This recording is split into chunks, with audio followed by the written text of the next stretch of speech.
Taxes के खिलाफ ताजिरों और जमात इस्लामी का आज मुल्क भर में शटडाउन हड़ताल का ऐलान। कराची में जमात इस्लामी के कारकुनों का एहतजाज। पेशावर, इस्लामाबाद और रावलपिंडी में छोटी बड़ी तमाम दुकानें बंद।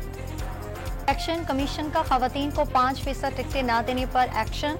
जमात इस्लामी और ANP समेत 12 सियासी जमातों को नोटिस सरबराहान को तलब कर लिया।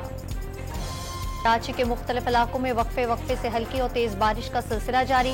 North Karachi, new Karachi, Surjani town, शारा फैसल, मलीर, अजीजाबाद, गुलशन इकबाल और गुलिस्तानी जौहर में बादल बरस पड़े। सबसे ज्यादा गुलशन हदीद में 42 मिलीमीटर बारिश रिकॉर्ड। शहरी कायद में आज रात से शदीद बारिश का इम्कान। अमरीकी महकमा खारजा की बलूचिस्तान में दहशतगर्द हमलों की शदीद मजम्मत। अमन में खलल डालने वाला कोई भी तशद्दुद कबूल नहीं।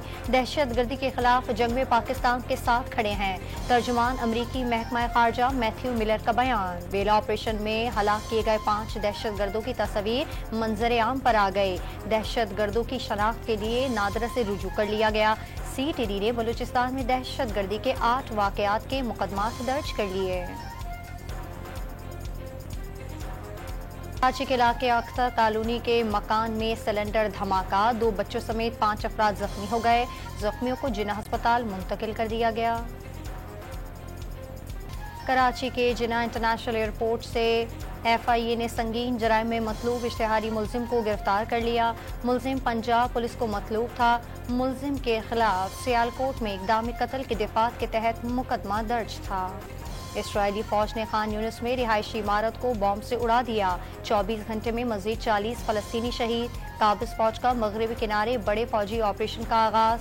हेलीकॉप्टर और तैयारों से शहरियों को निशाना बनाया जा रहा है। ड्रोन से फलस्तीनी शहरियों की गाड़ियों पर हमले किए गए। पंजाब फूड अथॉरिटी की चीचावतनी में कार्रवाई। 100 लीटर जाली मशरूब, 26 किलो चाइना नमक और मशीनरी जब्त कर ली। 15 लीटर मुजरे सेहत और ममनुआ अज्जा तल्फ कर दी।